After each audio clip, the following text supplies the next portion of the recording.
I love hearing people try to explain like social media sounds because I mean, not that I would be any better at it, No, but like it's a no clue. song. Uh-huh. I don't. It doesn't matter. But I just. Oh, which reminds me, did you Yeah. know that you can hold down the edges of TikToks and it plays at 2 times speed automatically? No. I've been meaning to tell you that because I know you can like hold down and go in and like adjust your playtime speed and you could like pick, but you don't even need to do that. You can literally hold down both sides of the screen. Fun facts, everyone. Here's your fun fact of the day that has nothing to do with Formula One. But if you literally either side, so depending on your your dominant hand or how you choose to scroll, I noticed my left hand, weird, I think, and yeah, you can like 2 times speed. This is groundbreaking for my brain because I watch everything else at 2 times speed. I knew this was gonna, if you didn't know already, but I was like, I don't know if this is public information. It was someone that came up and said, all right, I'm gonna tell you the story, and I understand it's gonna be a long one, so just put your finger on the corner of the screen. And I was like, incredible. Yeah, so life has been changed. Wow. Oh my gosh. I might actually go back to TikTok. That's, yeah, I'm trying to coerce you back to TikTok.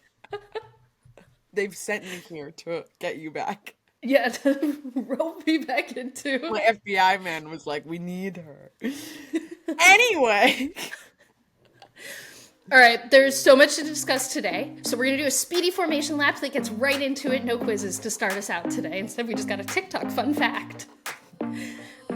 This Monday, the FIA announced that they approved Andretti as a new F1 team, but included that F1 has not yet. Is the FIA looking to put some pressure on Formula One management to push the new team through? Speaking of the FIA, we go into the wild again to discuss some important F1 drama from the Singapore and Japan back-to-back that we just didn't get to on the other shows. Why can't the FIA be consistent with their stewarding? Why does it always seem to favor one specific team, and are the other 9 teams finally taking notice and complaining about this? F1 news outlets and social media went wild when a study was released last week that showed a drop in social media vanity metrics this season. Is interest in Formula One really down? By how much? And is this report actually a big deal? Next, Red Bull, and more specifically Max, is dominating the championship, but what if they didn't exist? Would Fernando be ahead of Lewis based on his P2s that are going to be upgraded to race wins? What would be the status of the Constructors? We step into the trial... I can't speak today. This has been a thing all day. We step into the Twilight Zone because we can, and it is fun to do so. We had so much fun content from our recording session with Bryson last week that we held some of it for this week's episode. Bryson helps us preview the Qatar GP this weekend with his podium on how he thinks the teams not named Red Bull will perform at this track that we haven't raced at since 2021. Then you and I will make our predictions, both for the sprint race, because it is a sprint weekend, and the Grand Prix, as we duke it out to not end up in an ice bath at the end of the season. Lastly, as always, we end the show with the Yellow Sector Notes, one story you should know from every team on the grid.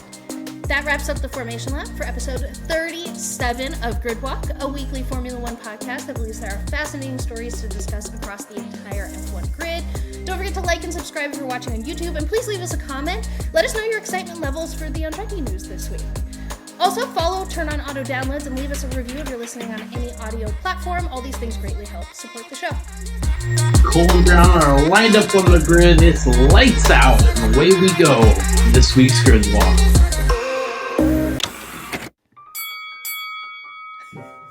Welcome back to the F1 Ring. A couple weeks ago, we got rumors of what the news that dropped today, so we felt like we should return to the arena and give you a fight update about the Andretti bid into F1.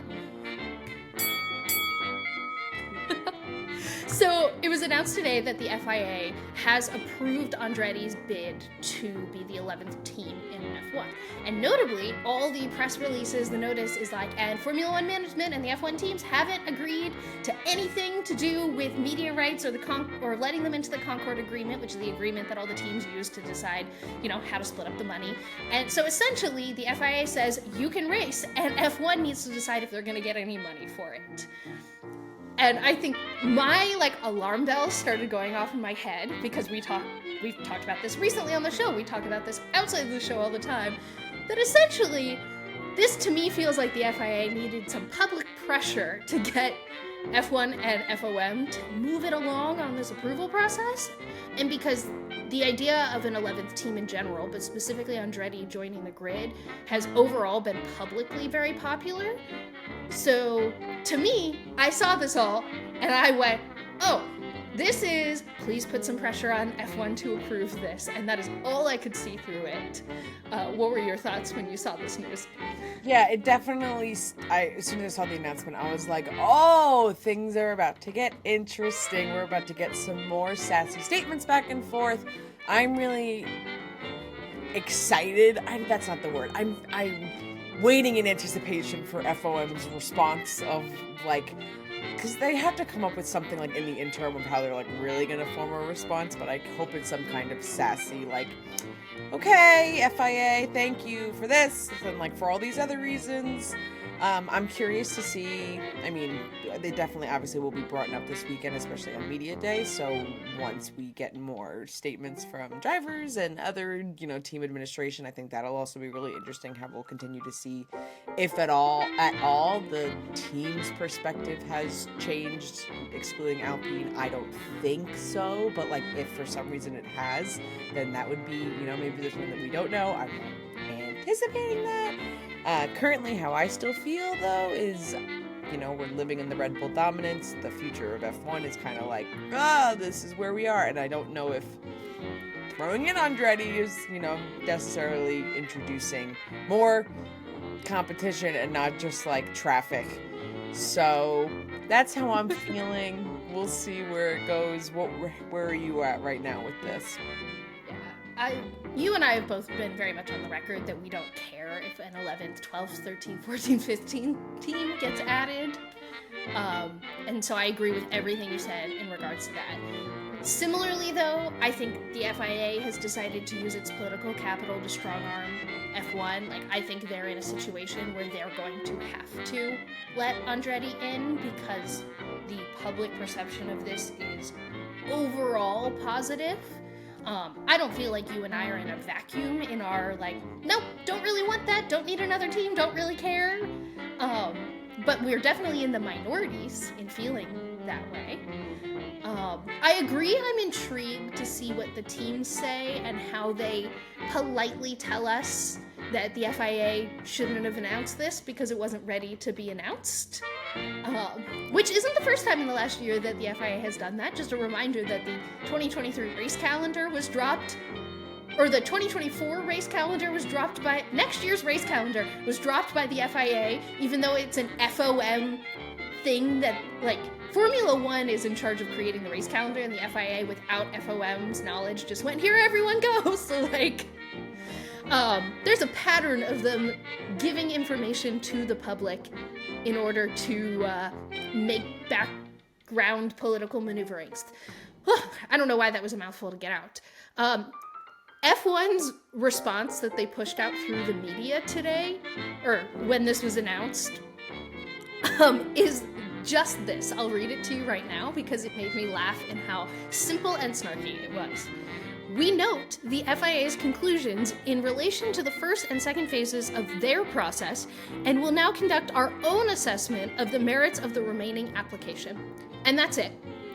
That was it. Yep. They didn't even name Andretti in the statement. They were just like, great, bleep you, go away. It's exactly what I wanted them to. That is exactly the statement I was hoping for, and, like, yeah, my anticipation has been met. Oh wow, thank you FOM. Always the best kind of sass. It kind of does feel like the F1 ring statement in, like, the most named way. Yeah. Since we're not going to get into, like, the nitty-gritty details, we will link below a link to episode, like, 3 weeks ago, where we went through the POV of all the parties involved. So, but just crash course, a reminder that the FIA makes more money depending on the number of teams and drivers on the grid, because they make a flat fee based on that. And then the F1 and Formula One management and the teams make money based on the quality of of the sport on track. And as soon as you understand where the financial incentives are for everyone involved, it becomes very clear why, not only in this case, the decisions are being made the way they're being made, but also if you think about things like stewarding, and why the FIA doesn't care to make the product better, is because there's zero financial incentive for them to do so. And in the world we live in, that's kind of what is the driving force of absolutely everything. Is where is the financial incentive? But circling back to something you said earlier about like media day and like press conferences, and this will definitely come up. I just am excited because this is the one topic that Christian Horner and Toto Wolff agree on, and I love when like hell freezes over and they make similar statements about things to the press. At time of recording, we haven't gotten the lovely graphic of like who's being interviewed with who and what and where, and I'm just really hoping Toto and Christian are together. Or at least as long as they're like back. Like if I'm pretty sure Toto's back at the circuit this week, they'll both be asked. But yes, if they were both in the team principal press conference this week. Oh, and then stick them next to whoever's the current team principal at Alpine, because I can't keep up. And Zach Brown. Ryan Reynolds in the media day conference, and just... Yeah, because Alpine will supply Andretti with a power unit, so that's why Alpine has the financial incentive to support Andretti. And Zach Brown is buddy-buddy with Andretti, even though he secretly, definitely based on his quotes, doesn't support an 11th F1 team. Because financial incentive, but he is really good friends with the Andrettis, so you know, Zach Brown is friends with everyone! I just want everyone with like conflicting points of views to have to sit in one room and answer mediocre questions about this topic. A real life F1 ring! There you go, real life F1 ring. One more time, because I also just forgot what I had responded. You didn't actually have to respond the same thing. I just was like resetting. Natural and organic podcast host. Okay. I don't even like podcasts. They make me fall asleep. No, they literally don't. They don't. They do not. Also, shout out to whoever commented on our YouTube video last week that there would be no possible way for them to ever fall asleep to an episode of Gridwalk. We know, we see you, and that was my favorite comment that we received last week. I'm trying to find... Not even a hope alarm. I just tried to pick our like loudest sounder possible for that exact reason.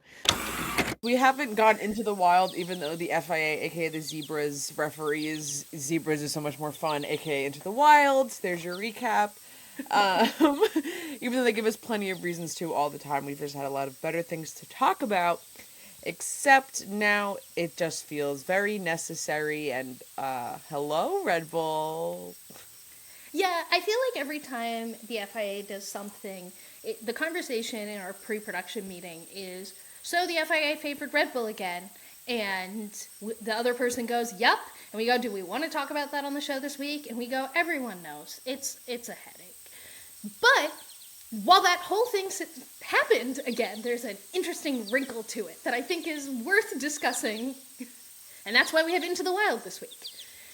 So in Singapore, Max, it was honestly a disaster of FIA stewarding in favoring specifically Max Verstappen and Red Bull. So he sped in the pit lane. He had two impeding incidents that were very clearly impeding, and he got reprimands for both when there are... Wait, it wasn't even the speeding in the pit lane. It was his, like, 20-second hesitation. Like, you're right. It was the opposite. Like, oh, what? And then GP's like, oh, yeah, okay, you're fine. Like, that. Talk about, like, bro, I got you. Like, it was, like, impeding an entire line of drivers in the pit lane. Yes, but I was like, wait a second, it was the opposite of speeding, for sure. Oh. Right. But then on track, he impeded both Logan and Yuki, and it was so clear and obvious, and every example from every prior Grand Prix would be 3 grid drop places each for both of those impeding incidents. And basically he got oh no, don't worry, Max, we're so sorry. We thought, our rules are wrong. Like, so sorry. And What? Okay, but none of that is new. We deal with that almost every week. It's a nightmare. Moving on. Max has his own rules. We got it. What made this one particularly drama-filled is that it seems like AlphaTauri chose to just not show up to the Yuki hearing because, no, we don't fight Red Bull. No. Yeah, everyone, they locked, a helmet marker just went up to the AlphaTauri garage. It was like, shut store, blocked, like no one's going. Yeah. And then Williams was alerted to like the ability to go fight for this via WhatsApp, which is not normal procedure. There was like no official FIA correspondence. And then, so by the time you got to Japan, all the other teams were like, what is this? They finally got to where we all were, and teams that were not Williams and AlphaTauri issued a formal complaint that said, this can't happen anymore. And I don't remember the last time something like that happened, where like Aston Martin was issuing a complaint about something that had nothing to do with them, because they were like, these stewards were so bad that this happened. It felt like it was the team started to do in what we commonly see in sports when, they're just like, you can't do that. You can't do that. Like, it's just exactly what I imagined. Yeah, and then the FIA issued a response, which essentially was, oops, promise when we do that, we won't do that again. Too bad Red Bull's the only one that got the advantage for us doing that. Oh, well, we're so sorry. We won't do it again. And I know that I'm, not using their exact words, but what they actually said is that they will throw this out and never use this as a precedent-setting event, which is their way of saying, oh, yeah, that was pretty obvious that, no. We revealed too much. We showed our butt. Oh, no. People cannot tell us that we're not favoring Red Bull. Yeah, so we're gonna say we definitely did there. We messed up there, but they can't even say they messed up by just saying we'll never do that again. But we know that's not true. They'll do that the next time Max impedes someone, because that's what always happens. So what I think is monumental from this, despite my personal why are we still here? Is I do think it's good to see other teams starting to push back on this.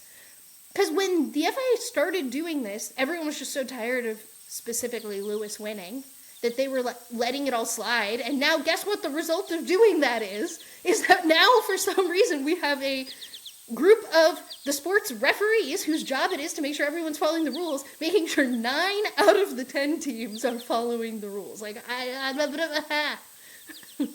and yay. Yeah, but then we also get to Japan and Checo just was all over the place. I'm still unclear on the unretiring. How is that chill and allowed? But I don't know. I can't think of another time I've seen a team do it, as I'm sure it's happened in practice. I just can't remember. So it all just feels icky and gross, and it feels too much of we're not gonna do it again. And then it just kind of felt like they were sort of still doing it. And there's always going to be human error in refereeing. Look, I watched the Eagles game this weekend. But it's when you have a big enough sample size that the quote unquote human error doesn't really feel like random human error anymore, when it all slants one way, which is something we complain about every time we go into the wild, where somehow just magically it always seems to benefit one team. And it's frustrating because when weekends like this happen, it just continues to put asterisks after asterisks on what we're seeing as unprecedented dominance. They don't need the help this year. Bad reality. That's it. And they'll just be oops. That's, I don't know. It's undeniable. It's so crazy to me that we'll see what happens this weekend. Yeah, I go into every weekend now expecting it, and now I at least have this tiny lifeline of hope, which is that other teams have started to complain about it that are not just Mercedes, and please please keep complaining. So because it would be so much more enjoyable to watch this sport if I knew that if Checo spearheads a car, that maybe he'll get a penalty for it. Because Lewis Hamilton brushes against someone and it's like 20 seconds, but like Checo hits everything. Formula One as a sport does not belong to anyone. It doesn't belong to men. Doesn't belong to a certain racial demographic or age group or whatever. It's everyone's sport, and it's one of those things that's so simple, so visceral. Just build a car and go as fast as you can around a racing track. And yet that simple objective expresses itself in so many ways, in all the beautiful technical details and strategy, and we get these fantastic drivers coming out of it too. It's a very unique sport, and I hope as many people as possible can enjoy it. It's such a fantastic version of art and science in like a way I have never seen anywhere else, and like just being able to be a part of like this community. And Brian and I both love sports, but I mean, at least speaking for myself, there is no sport that I've ever experienced like F1. It is like so in its own, and something I agree that everyone definitely should be able to experience. So I had sparked this discussion with my cousin and brought into one that we've always had about what if Red Bull didn't exist? Like if they were not there, what would it currently be like? What would our Sundays currently be like? And disclaimer, this is all just for fun. We're doing this because we can, and it's fun. It was That's literally just for funsies. And don't worry, I don't think we're suddenly gonna like delete Red Bull from society in the Twilight Zone. Don't worry, you don't have to live into this reality if you would like to prefer, this is a thing. If like that this isn't a thing, you can skip ahead. But I think it's just really fun to imagine, here's what we would be, here's everything. So what my cousin had started doing is he did this all by hand, removed Max and Checo from the equation. Red Bull does not exist, except AlphaTauri does, so don't question that. I'm going to put that out right now. AlphaTauri is a thing, Red Bull is not a thing. Every driver is shifted up. Every fastest lap time is the next fastest lap time. Sprint race, everything is shifted up, and the entire season is recalculated to give you what the current driver standings and constructor standings would be if there were no Red Bull. And a reminder, this isn't super obvious because there's so many more points for P1 than P2 and P3 that it's like not a guarantee that it's just like if you can't just like take Max and Checo out of the drivers and then auto shift everyone up because like winning a race is so much more substantial. Sorry, that was my disclaimer just in case like not everyone's going to know the points at the back of their hand. So today, I am going to present, and Briana hasn't seen this just yet, what this alternate reality of no Red Bull except there is an AlphaTauri Formula One would be. And we're going to start with the Constructors Championship, since technically that's been wrapped up this year. Where would we be if there was no Max? Should I start from the bottom? Build suspense? Yeah, let's build up the suspense. Yeah. P9, we got Haas 20 with 24 points, AlphaTauri with 28 points, Alfa Romeo with 37 points, Williams 52, Alpine 141, McLaren 254. And now where everything gets interesting, because you can see this definitely shifted at some point in the season. Before you go through that, I just want to point out that the difference in the bottom five, or like now constructors versus like what they are. Alternate so, like, reality. Right, yeah. So Haas is currently 8th. They would be last here. AlphaTauri is currently 10th, and they'd be second to last here, so they got to move up. Alfa Romeo, shockingly, is that's 7th, and they're 9th right now. Then the McLaren Alpine Williams is like as is. But I just thought it was interesting just how much the bottom three shuffled. And I wanted to point that out before we get lost in the more interesting top three here. Liam Lawson gains a lot of points, and so does Joe and VB earlier in the season, because they're kind of at like that cusp of out of the points. So when you're removing two drivers and you're able to shift up so much, you're kind of gaining a lot more in the back of the grid. So a lot of these points, quote unquote, existed in the gaining of the beginning of the season, and we've since seen a shift, which is a fantastic segue into our P3 of this alternate reality Constructors Championship. Aston Martin, 348 points. I went rogue there. I was like, nah, this is a podium. We're going to do podium sounders here. 348, and what they actually have is 221. They are P4, but like, you know, Red Bull at the top, so they are P3. Interesting. I thought they would be higher, because how many races would that Fernando have won? Like 4? I'm shocked that they're not at least in P2, just because winning races. Fernando Alonso would have had 6 P1s. Oh my gosh, he would have won 6 races? Yeah. But is that the highest on the grid? Like, he would have been winning the most races, it would be the highest on the grid, but then he starts to fall off into, like, there's, like, not points. Lewis falling in, like, he'll have 2 P1s and 5 P2s, and, like, there's certain shifting here that, like, puts other teams in, like, a better lot positions. of higher points. Yeah. Okay, wait, but since we're on this, like, race winning, like, sidebar, could you, just so if Fernando won 6 races, Lewis won 2 races, we know Carlos actually won 1 race in real life, but who else would have won a race this season, and how many? I'm just curious. So we would have seen Charles win 3 races, and we would have seen Lando win 2 races. And on one of these beautiful spreadsheets will tell me exactly which race that would have been. You don't need to do that. No, I will. We would have seen Azerbaijan P1 finish for Charles, and in Austria finish for Charles. So here's the fake world that we could all live in. And, you know, Charles Leclerc could probably, you know, wants to pretend to live in this anyway. So since we, I mean, I mentally would like to live in that as well. Wait, okay, so that means that in this world, Fernando has won 6 races. So Aston Martin has won 6 races, and they're only P3. I know we have Ferrari and Mercedes left. Lewis has won 2 races, and Ferrari has won 4 races. Now, my gut instinct tells me that means Ferrari should be ahead in the Constructors, but I have a feeling, without even looking at it, that that's not going to be the case just because of how inconsistent they are. You would be thinking correct, because the P2 in this fake Constructors is Ferrari. 384.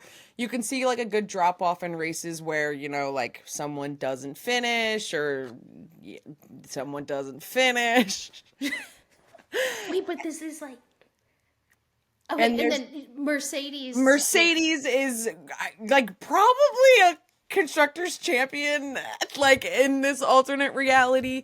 There's just a lot more higher ending finishes. Looks more like a double P5 finish, like P5 and higher finish for Mercedes and such and things.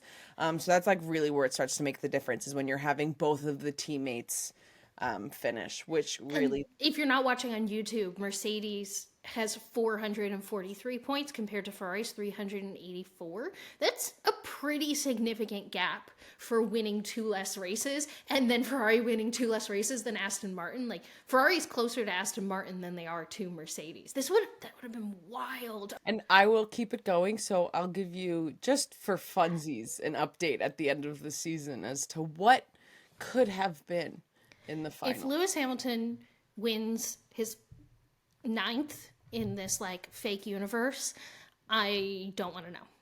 Okay, so if we never do this again, this is where it finishes. Lewis was P1, Mercedes also wins. If you don't see this information ever again, there you go. No, we'll do like a fun off-season update with this for sure. Either way, and I'll just cry. it was really hard to explain to them that I was like, oh yeah, no, Max is winning this race this weekend. If something else happens, it's unimaginable. And we were sitting there, and for a minute, for like a half a second last year at COTA, like it looked like maybe Lewis, but that was also because I didn't have my live timing to see that it couldn't happen. No, but then you started to do the math. You're looking at it and you're like, no, his tires are degrading. Look at those lap times go down. I said, you're destroying all of my hope in person as I'm watching this all go down. Yeah, I really wasn't fun on apologize. Thursday. I apologize. I don't think I knew you guys then, but I was also in Austin in 2022 for the USGP.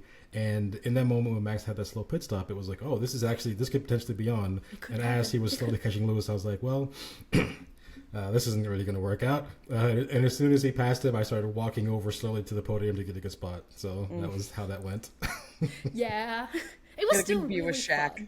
fun. Hey, Diesel's a good DJ DJ. Diesel is Hey, listen, incredible. don't sleep I on mean that Diesel. so seriously. I love him. Big fan. I love how much he loves Lewis. Like, was that the race where he refused to give Max the trophy because he's like, nah, not Lewis. I don't remember if that was the race, but there was certainly an interaction that he had in one of the races where they're like, so, what are you here for? What are you enjoying about Formula One, big man? Lewis Hamilton. No, but like, what about the cars? Lewis Hamilton. Which is the most and listen, there is space for that type of fan. Right. I don't want anyone to feel, like they don't belong here, but that's just a different profile of fan that I am and other people are. We get to flex some fun muscles in this segment where we tell people to calm down. I actually, in our pre-production, know it's called this segment, You Need to Calm Down. So I was feeling extra Swifty while outlining this. Be it too loud. Okay. The universe of Formula One decided to just have a complete meltdown about a bunch of social media metrics that a company put out last week. And essentially, it was the world is ending and Red Bull dominance is killing the sport and everything that Drive to Survive built for the sport is tumbling down and yada, yada, yada. It was basically like the most apocalyptic clickbait thing across my entire timeline. Context here, we both work in marketing where pulling numbers like this for companies is something that we actually do. And I'll just tell everyone up front that the takeaway I would have presented and taken from this data is nothing like what actually got aggregated. So I went to the source to get the original report. There's this company called BuzzData that I did some preliminary research into. They're a pretty small company. Crunchbase lists their size between 11 and 50 employees. They're a private company that seems to be like a data company where they help companies with research, data collection, trends, and then there seems to be some actionable strategy off of it, but I have to admit that I was a little confused by their website. They were founded in 2012, so they're not a new company. They're putting out a 3-part series on taking social media data and drawing conclusions about F1.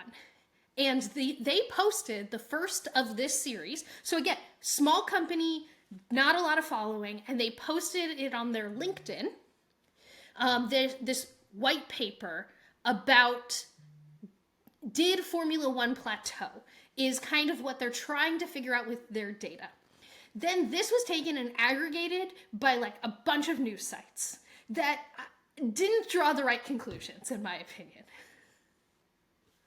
Yeah, people just I think when you don't have to be looking at social stats in your day job, it's very easy to look at numbers or you see oh my god, there's such a different decrease in the number of new followers and it's so totally not the same, and it's okay, but also did you go from a zillion followers to 0 followers? Who is commenting? What? There's so many other things to be looking at and not just you're gaining in followers to determine the entire health and success of this entire franchise. Right. What is the value I always call metrics, like the ones we're about to look at, as vanity metrics because they exist. They're counting metrics, maybe, is another way to put it. But, like, what do they mean for you as a company?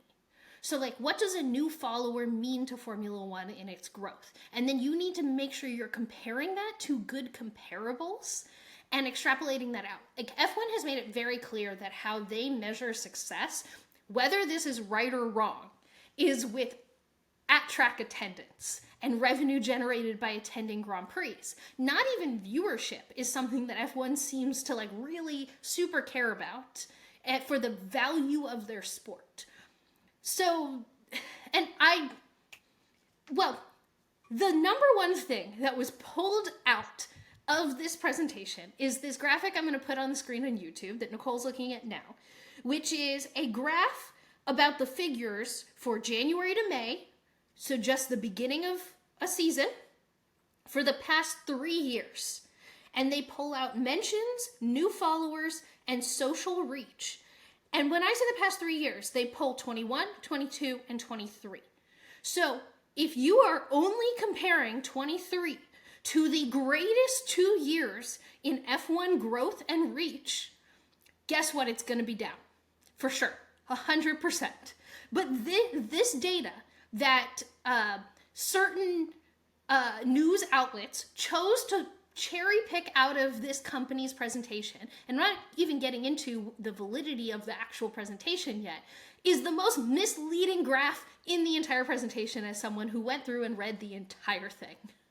Also, January to May is such like a random selection of time. Like, okay, so we're gonna look at F1, and it's like this, like stopping in May. Like, why? Maybe like if you wanted to do like the first race to the end of this, like the season, January to May just feels like such a random, arbitrary selection of time to be like tracking this. Like, there doesn't seem like there would be any sort of like to then release in October.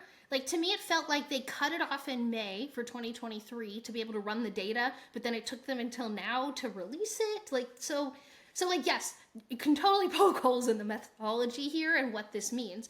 I find it interesting that in going through the entire presentation, I didn't get the takeaway that this company believes that F1 Super has plateaued. Like, if anything, and I think people take plateau as a really negative word, I think their takeaway seemed to be more along the lines of, okay, yeah, this year wasn't astronomically great, but it's not bad. And I'm going to show you some other slides and data from the presentation that like gives better context to this screenshot here that I pulled out of an F1 news article. But this is the conclusion graph that they made. So the white line corresponds to the left part of the graph, and that is the number of F1 mentions on social media. And then the bar chart, which corresponds to the right of the graph, is the driver margin that they won the championship by at the end of the season. And they estimated how much Max was going to win by based on how the season was going. I don't even think that's enough, but it doesn't actually matter. And you'll see that like F1 mentions from 2016, which was the Rosberg Hamilton year, did take a dip between 2018, which you would call one of Lewis Hamilton's more dominant seasons. But then it did start to steadily increase to 2019 and 2020. Then, of course, there's 21 and 22 with the huge spike. And if you see the dip in F1 mentions that everyone is talking about, it is still so much higher than anything that happened before. There's nothing that has shown that this has gone back to a pre-Abu Dhabi level of interest. And I would actually, on this graph, show you that the interest we have right now is, over the course of the 21 season, not that much lower. Mm-hmm. We're talking about a couple million. It's really not that big of a deal. So, did it go down? Yes. Is that actually a bad thing? I don't know. And I'm going to before I throw it to you, Nicole, for reactions, and then we can talk through some other data that I personally pulled to give some more context to this.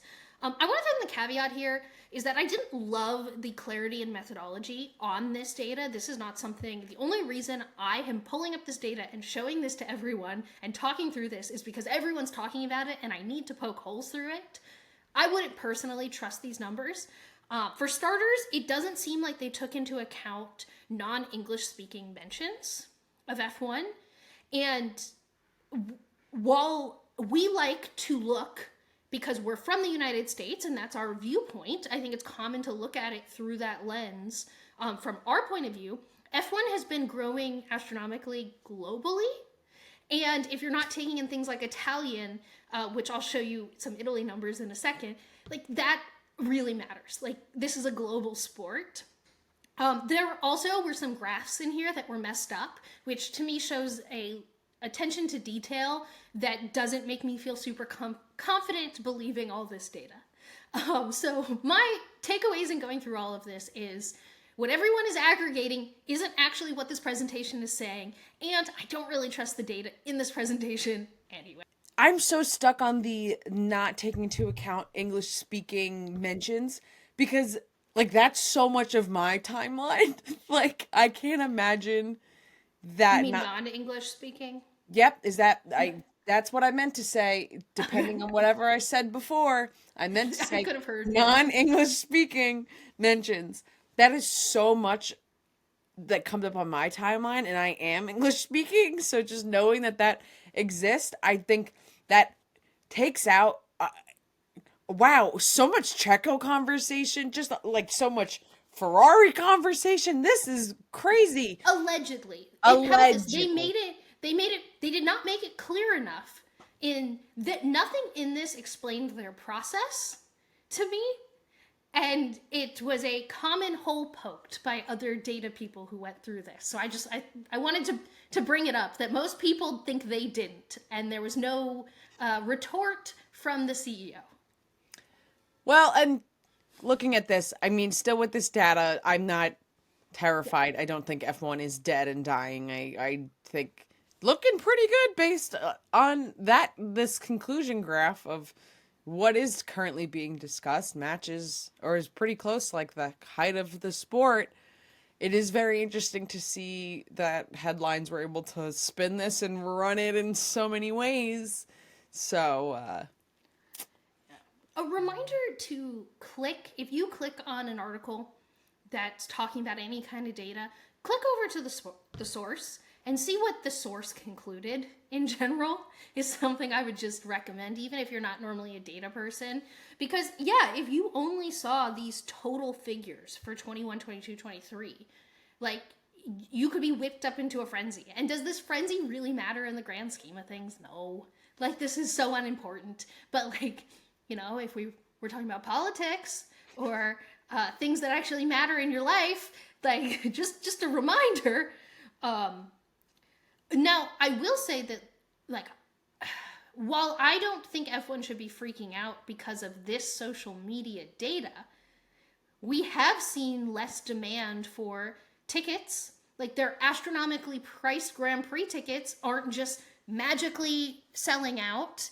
I think that TV viewership numbers are down, which will eventually hurt the media buying, the cost of selling their media rights. Like, I think there are other indicators that F1 isn't in major growth anymore, and plateauing might be a good word for what it is. But I don't think social media chatter is high personally on. I actually think despite everything that's going on and the lack of people's perceived topics to talk about, that social media chatter is doing pretty well. Like, I was like, wow, 500,000 people want to see Red Bull win every week. That's shout out to you guys, I guess. And this is why you should listen to Gridwalk, because we give you other interesting things going on all the time besides just who's winning races. Do you want to see some Google Trend data?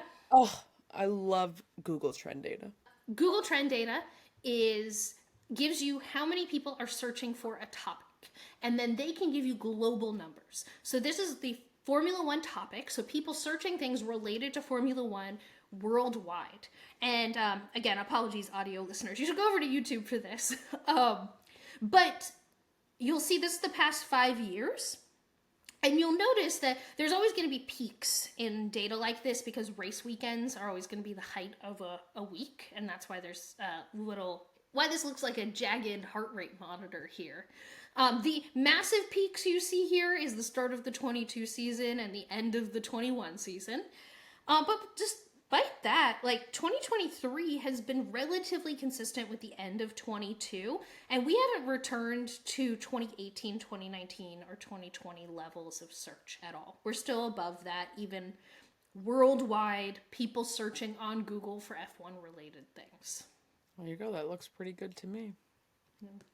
But then I also went into like some specifics. So you'll see this is the United States graph, which I always like to look at because you see compared to the worldwide just how much it's spiked in the last 3 years. Wow. And then lastly, here's Italy. And guess what? Italy, compared to all of those other ones, had a much larger bump in 2022. And shocker, when Ferrari is competing in the championship, they seem to care a lot. That is so hysterical. You can literally see like the drop off, like probably mid season is also what I'm assuming. Looking of like, oh no, you're like, oh no, Red Bull has figured out things and they're not DNFing all the time. Yeah. And then you can see with them like an overall interest increase similar to the US. But they have a much bigger 2019 for a similar reason because Seb was competitive at the beginning of the season. So it's not as big of a 2022 spike because general interest was up. But yeah, you'll also notice that Ferrari cared a lot less about Abu Dhabi compared to like worldwide. And I say Ferrari, but just Italy. Italy was like, Italy was just sad about the state. That's who I just assume all of Italy is. That's just the boot is Tifosi. Yeah, like Ferrari was just sad about the state of their 2021 car and just was like, you guys go fight over there. Yeah, I'm you guys tired. go Google this. I'm not going to Google to see more madness. Yep. So, there are, I guess, I love looking at this in my own time. There's other things that people can look at to see just general interest in F1. Don't get too sucked into vanity metrics on social media. You're gonna go crazy. So, Bryson's podium is actually a look-ahead podium. We're going to toss Red Bull aside.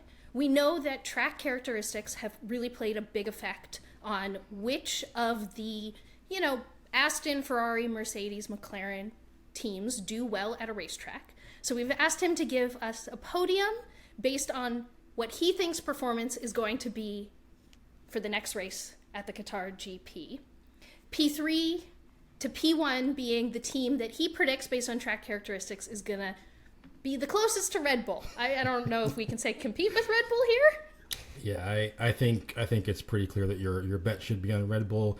And I also think that one of the major worries that we had at Qatar the last time we were there, which was these aggressive curbs, should be a little bit better this time. It shouldn't be quite as big of an issue, but we'll still keep an eye on it. I think one of the things that really excites me about Formula One is how variable it can be.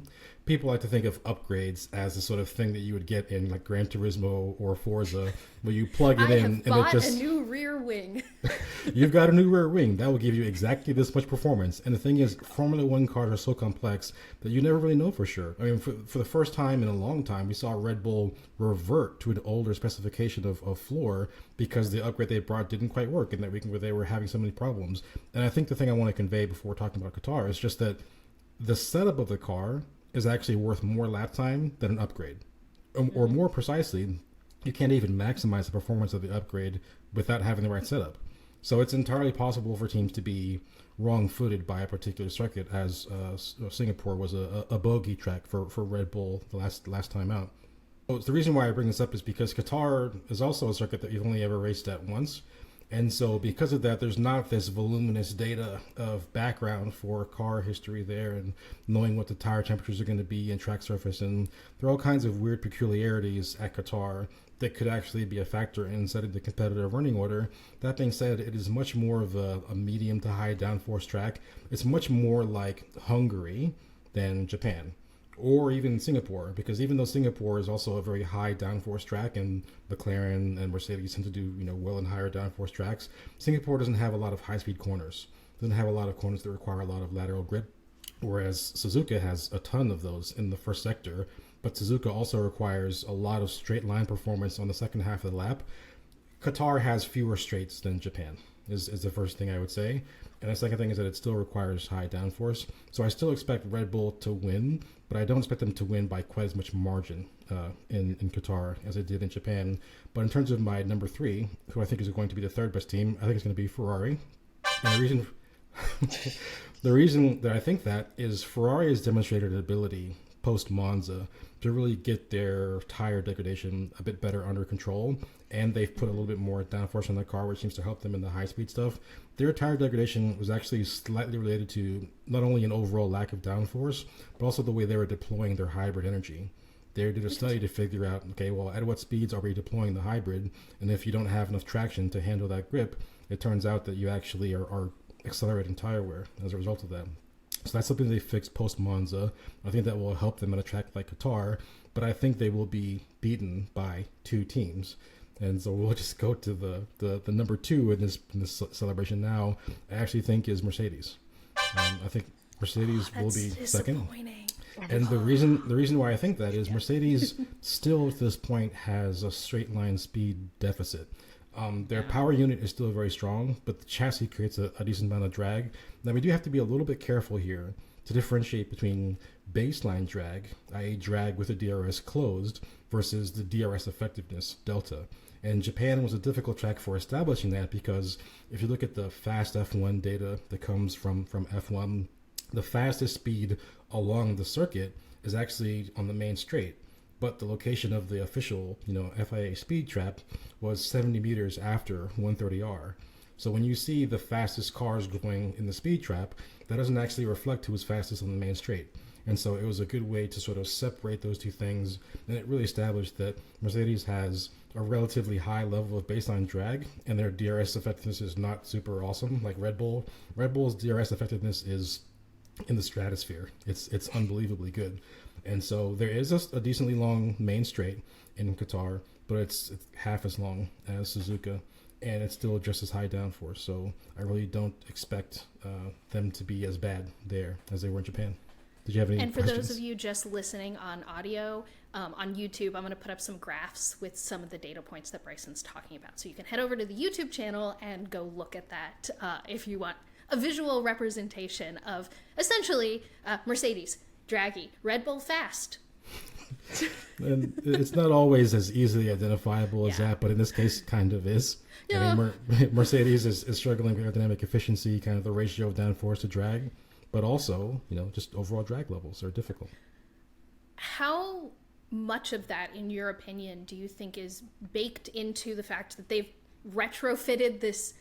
Their car right now is the chassis they came into the year with retrofitted bodywork on top of it. There's so much of the car that was baked in. Do you think this is because of that, why they can't get rid of this drag issue? Or do you think it's a fundamental lack of understanding on how to create a more aerodynamically efficient car right now? Both. Okay. I think it's That's both. a good answer. And I'll add on top of that, the cost cap is limiting their development as well.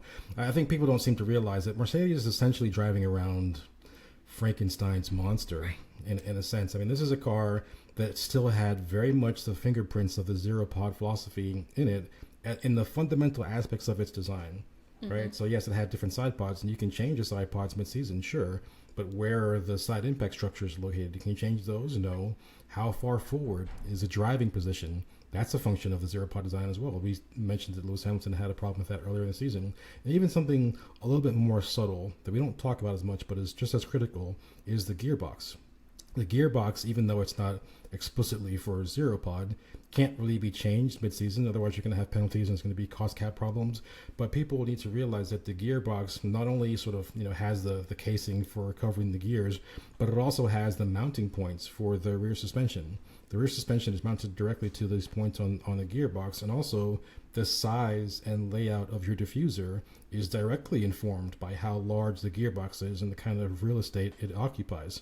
Red Bull is constantly having gearbox problems and sync issues, and Max is complaining about the downshifts and crazy stuff with the gearbox, probably because they've gone extremely small and extremely tight on that gearbox mechanical design to maximize the real estate for their diffuser. And so it's one of these interrelated aero and mechanical things. So Mercedes is certainly driving a compromised design. If you wanted to look forward and give hope to some Mercedes fans in the future, why could the W15 suddenly be better than either the W14 or the W13? The reason is it's genuinely a clean sheet design with zero influence whatsoever from zero pod philosophy. Zero pod is dead. It's dead like disco. Right? So the right way to describe the potential ambition of Mercedes is they're going to have a completely new car. And as we speak, Lewis is at the factory in Brackley giving some input on where he thinks that the car should go. But broadly speaking, this particular car is better at circuits that have high downforce requirements, but also don't have many straights. And they're typically more front limited than rear limited. The front end of the W14 is actually very strong. In fact, it's too strong. It's the rear end that's constantly stepping out, either through lack of downforce or mechanical setup, both of which are compromised by the design of the car and the zero pod legacy. But believe it or not, I think Mercedes is still going to be second fastest in Qatar, precisely because they're not going to be hurt quite as much by that top speed deficit. And I think their ability to adapt to the new track is going to suit them very well. And also, they're the last winners of this race, and so that should suit them a little bit, if not guarantee a win. All right, and tell us about your P1. Well, my P1 is McLaren. Okay? I mean, that was the perfect sound effect. I enjoyed that quite a lot. We love the P1 sound.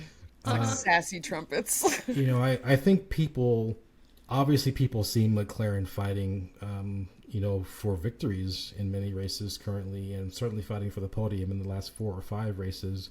It's hard to imagine where this team was in Bahrain, qualifying like a second and a half or something off the pace and DNFing both cars immediately. Senior management admitting up front that they didn't hit the development targets, a car that was stumbling to make any forward progress, and suddenly it's completely come alive, starting with Austria and then building on the upgrade package after that. I know many people want to say they're just making their car like a Red Bull and that's why it's so fast and that's what's going on. I think that does a slight disservice to the work. It's easier said than done. Well, everyone wants to be as fast as the Red Bull. That doesn't mean anyone else has been able to do it. It is easier said than done, number one. Even if you exactly copied the geometry of the car or attempted to and tried to race it, it wouldn't work. I mean, the pink Mercedes is an example of that. I mean, that was a fast car, but it was actually tweaked quite a bit from the exact copy that they made. I have a thread on Twitter about that we can talk about later. But the thing about McLaren, though, is that their upgrades that they've brought have reached a level of efficacy that is unparalleled in recent history in Formula One. We've never seen a team start at the midfield or back of the midfield and be competing for podiums regularly during the season. And if that sounds depressing for Mercedes fans or frustrating, a customer team's beating us, how can that be? This is an outrage. It is an outrage. First of all, let me validate those questions, number one. But number two, it's proof that there's lap time to be found. Right? It proves that a better fundamental understanding of the car and an ability to extract the most out of it can give you more lap time than you have. I mean, sure, the developmental slope of the Zero Pod wasn't actually terrible initially. They thought that it might actually be a good design. It was only until Red Bull proved how much way faster you could actually go that they said, okay, actually, this isn't going to work at all. And not only that, but the same is true for Ferrari. Can you imagine Ferrari, the prancing horse, the team that was actually fighting for the world championship until the midway point, last season? They are saying, hey, listen, we have to totally reinvent our car, not because it's inherently bad per se, but because Red Bull and now, McLaren is finding so much more time. And just to round out the point I was saying about McLaren, saying that it's it's overly simplistic to suggest that McLaren's going fast simply because they're copying Red Bull. It's doing a disservice to the work that their engineers are doing, developing their own concepts. I mean, if you look at just the side pod design of McLaren's car and the engine cover that has these sort of gullies in the back, Red Bull doesn't have that. Red Bull doesn't have water slides in their side pod. I mean, there's a lot going on there that is intellectually independent of what Red Bull is doing. So I just want to caution people against this idea that's saying, well, just make your car like Red Bull to be fast. Well, that's not actually what McLaren is doing. Although I'm thinking a lot more recently about McLaren's choice for a pull rod front suspension, whereas the only other car on the grid that also has a pull rod front suspension is the Red Bull, is the RB19. You know, last year and earlier this year, we kind of just written this off as just, well, you know, it's a cosmetic difference, you know, push rod versus pull rod. Maybe it's a little bit easier to access the mechanical components with one design. But I think we should revisit this. I think the amount of pace that McLaren is finding, seemingly inexplicably, we need to recover all bases and look at all the similarities and differences between what Red Bull does and what McLaren does and others do. And that pull rod front suspension is on my radar. So I don't even know anymore. I don't know. Like, predictions for this sport. Good fun, good jokes. We did a much better job pre-reset, and now I was just like, I scored a point! No, okay, you were doing much better pre-reset. I was struggle busing, having too much fate in certain red cars at the wrong time. Yeah, and then you completely swore off ever selecting a Ferrari car, and then that went poorly too, because they started to figure things out. Like, Yeah. Predictions. If I play hard to get, then Ferrari does well. Before we get into predictions, since we recorded that race preview with Bryson last week, I do actually have some updates that I think everyone would be interested in knowing about the Qatar GP. So F1's only ever raced at this circuit once, and it was in 2021, which is the prior regulations. So this is the first time with these regulations on this circuit, and the circuit has been completely resurfaced, and there are new curbs. So even though they've only raced this circuit once, it's technically also already completely new. Teams don't know anything. So guess what? It's a great time to have a sprint race where the one practice is during like daytime hours and the race is during nighttime hours, or it's like dusk to nighttime. It doesn't matter. Basically, the one practice the teams get is not anywhere near the variables. Right. So they have no data with this set of regulation cars. The only data they have is from a different type, like basically the circuit was different then, and they get no valuable practice time. So it's gonna be a mess. So much chaos. Yeah. And Pirelli is bringing the C1, the C2, and the C3, so almost as hard as they can go. But that's because there's high stress on it. It's pretty much like all high-speed corners. It's high-speed corners and one straight. So squiggly. Yeah, like almost no braking is this track. It's closest to Silverstone and Suzuka is what people describe it as. So those are things to add on to our prior race preview with Bryson. I feel like we should have an over-under on track limits.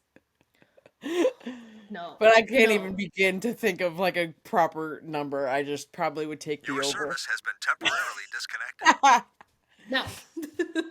All right, so now it's time to attempt to predict the most unpredictable sport that's ever been predicted. And per prior points, the teams have no idea what's going on, so we're going to try to tell you. I just think there's like a really good chance that some teams just get their setup so wrong this week. I mean, you're screwed because only one free practice. Mm-hmm. Yeah, and because of the sprint, like Parc Ferme is so early, like they have one free practice and then they go straight into qualifying on Friday. So then you can't do or change the car in any way because it gets locked in. So like if things are bad come qualifying for a team, just know it's going to be bad the whole weekend. On that really positive note, who do you have? So we're doing sprint predictions as well. So who do you have as your P2 in the sprint? Or P3, sorry. Oh my god, I was like, I No. predicted the wrong things. Nope, it's P3 in the sprint. I can't read. My P3, I can't speak. My P3 in the sprint is Mr. Smooth Operator Carlos Sainz. Circling back to, I wasn't allowed to predict Ferrari, and I've now started doing that again. That was a self-imposed rule, but I went with Oscar Piastri. Okay. I think that Oscar's difficulty right now in comparing to Lando is like he can't keep up with the life of the tire as much, and as we've learned, sprints have no tire degradation, so I think he'll perform really well. Yeah, I think I was in that same, I just always feel good about Ferrari and sprints and when they don't need to be too concerned about tire deck, even though they've gotten a lot better with that. Who do you have for your P8? Fernando Alonso. Okay, fair. Yeah, I mean, I have him mentally in the like 6, 7, 8 range. I think the Aston has really struggled lately, and I don't see that getting better here. But I can't see a world where Fernando Alonso doesn't score points in the session. Therefore, I have him there. Where do you have? I have George Russell in P8. Sprint just Ooh. doesn't seem to be where I think George will perform. I think Lewis will be higher. And where I'm kind of, you start doing that mental math, and now McLaren like has themselves in the mix of things, and I like kind of feel like I have to care about Ferrari, and I do believe that I don't think Fernando Alonso is just gonna like disappear, especially if it's to, if there is any gaining points. I think a lot of that rides on Saturday. That's George ended up in my P8. Sorry, George, not a punishment, but You're not sorry at all. I'm not sorry about it. All right, what team not named Red Bull do you have scoring the most points in the sprint? I have Ferrari. I have McLaren. Very fair. And as we get into other predictions, I may have also had that thought elsewhere. Well, let's move on into the Grand Prix predictions, and we'll lead right into that because I have McLaren as my top team, not Red Bull, scoring the most points in the Grand Prix. I also have McLaren as the non-Red Bull team with the most points. I hedged my bets. I decided to go splitsies here. I had a double McLaren, and I was just like, if one thing happens, so that was my most strategy in all of this.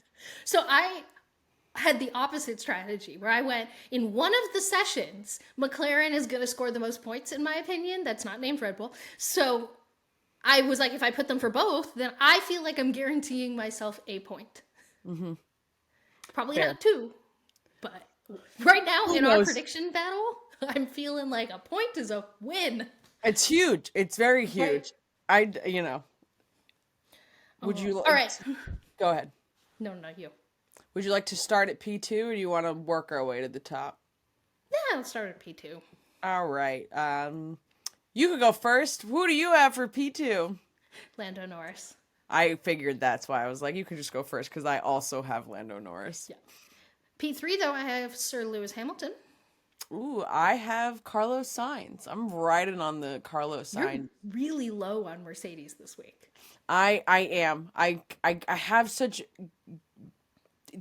gut heebie-jeebies of drama overflowing and off-track issues becoming an issue on track. I don't think we've seen the last of that yet, so I do. And in what way do you think it's going to bleed on track? Make a bold prediction, Nicole. Well, George is going to be in the way.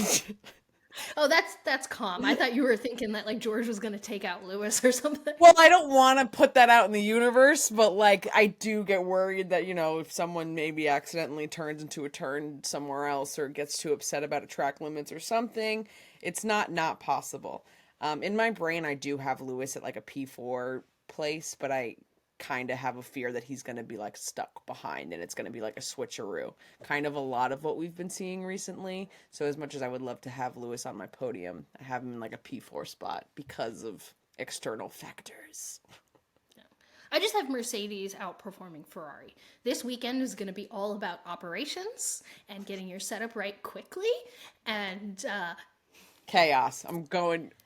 Who knows? I guess this is what we're doing. all right, P10, last in the points. Who you got? Alex Albon running with the bit. It probably will be maybe higher. There's potential here of like maybe a positive spin, but I love this bit. And one day it'll work again. It's worked before. And he just does better than I anticipate him. It just never is enough. Yeah. I have Lance as my P10. I don't think the Aston Martin's any good, but I think Lance needs a good weekend, and I'm putting that out in the universe. Okay. That is, yeah. I would love that also for Lance. That's where I'll put for that. Put it out in the universe. And then who is your last to pass the checkered flag? So again, reminder, they need to take the checkered flag. If they DNF, they don't count. Who'd you got? I struggled with this so hard because every week. This is the hardest to predict. I felt so good about my Bottas pick last week, but then of course it ends up being like a DNF. So it was just so bad. I'm going a different step. I'm going K-Mag because I'll give you my reasonings after you can give your last to finish in the points, or last to finish crossing the checkered flag. I was debating actually between a Haas or Alfa Romeo, and I did go with VB this week. It's very fair. It really just feels like a coin flip. And it just becomes, I just feel like Alfa Romeo has more likely a DNF potential, but I'm like, as I'm saying K-Mag, it may be an Alfa Romeo this week, but it's a coin flip, the hardest to predict. Welcome back to Yellow Sector Notes, not the fastest walk around F1, but we will complete a full lap around a paddock, hitting every F1 garage. And this week, I have an actual Haas note, which feels worthy of celebrating. They still exist! They do! But starting with Ferrari, Charles was announced this week as the face of the new Facebook and Ray-Bans collab that basically just looked like Snapchat spectacles, but the ad was really cool. You should head over to @GridWalkShow and see the video Nicole put together on it.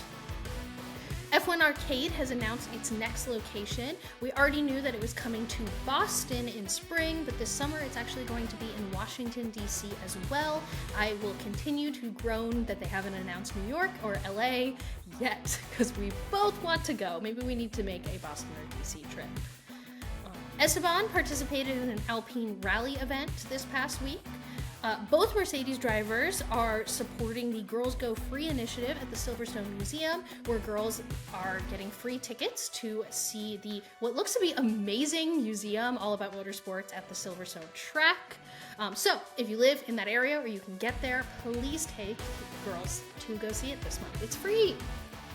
K-Mag played in Confetti with a sponsor. Williams will still have their Gulf livery this week. This is the last week, so I'm excited and I'm sad to see it go. Red Bull did a really cool show run in Chicago this past weekend. Speaking of cities that would be great to have an F1 arcade. Okay, so this story is really cool for Alfa Romeo. Their whiskey sponsor is WhistlePig. And WhistlePig released a line that is inspired by the F1 team. And the promotion that they did for it is they put barrels of the whiskey in the Sauber wind tunnel to expose it to G-forces and to see if that would better infuse the whiskey. So it's a fun PR stunt. It's also really cool. And the whole thing is inspired by both the drivers. So there's a 77 in it for VB, and then they chose some traditionally Chinese ingredients to be infused in the whiskey because of Joe. 2 notes for Aston Martin this week. One is they posted a loss publicly on the F1 team for their 2022 financials. Take that all with a grain of salt. I'll just put that out there. And 2, Aston Martin is publicly pushing for more standardized parts for the 2026 regulations for cost reduction purposes. I am completely anti that. Please don't make the one non-spec series more spec. Thank you. But now you'll see why the notes are connected. Cost reduction. Yep. McLaren's new wind tunnel has officially been announced as online and fully operational, so all future updates and specifically the future work they're going to be doing for next year's car will be done in their new wind tunnel. Yuki cooked for Liam Lawson on the AlphaTauri YouTube channel. It's a really cute video, you should go check it out. And lastly, tire update. I'm sure you saw at the Japanese GP that Pirelli had all the teams testing some new tires because they were planning on bringing a new C2 for next year, but they have completely scrapped that because they saw no improvement in the tests that they ran. So the new C2 wasn't going to be any better than the old C2, so next year it's going to be the same compound. That is the grid walk for October. Yep. Huh? What month is it? Where October are we? 5th. Who am I? That is the grid walk for October 5th, 2023 completed. Happy October. Happy spooky season, everyone. How was my sector time today, Nicole? Faster than all of those news outlets blew those social stats way out of proportion. Thank you to VoiceOver Man and Bryson. Again, we got a little bit of spillover into this week as well. So great to have you. And our four-legged executive producers.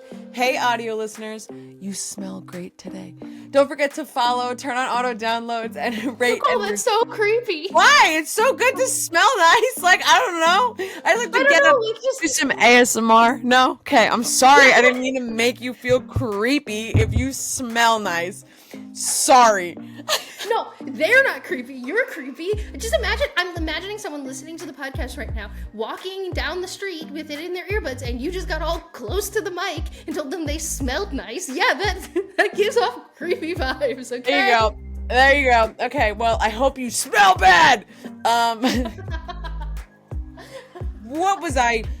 Like and subscribe. Rate the podcast. Give us a thumbs Please. up. Subscribe. Click it. Share with your friends. This is the kind of madness that you definitely want all your friends to know that you listen Look, to. if you're still listening through to the outro, please let us know and just tell someone they smell nice. Because if you're the still best. listening, comment that I smell nice, end quote. Okay. All of these things really help other people find the podcast. I kind of feel like I should redo this whole outro. No, this is this such is all a dumpster it. fire. This Oh, all right. If you want to hear more of this nonsense outside of this podcast, we also run social media accounts. You can find us everywhere at Gridwalk Show on Instagram, TikTok, Twitter, Threads. Throw at Gridwalk Show. You'll find us places. We will be back. You'll hear us when you search it. We'll be back to walk the Formula One grid every Thursday. We sincerely hope you join us. Today felt like a great. Oh, I can't. This needs to end. Today felt like a great. That's it. Thank you for not a good listening. walk. Bye.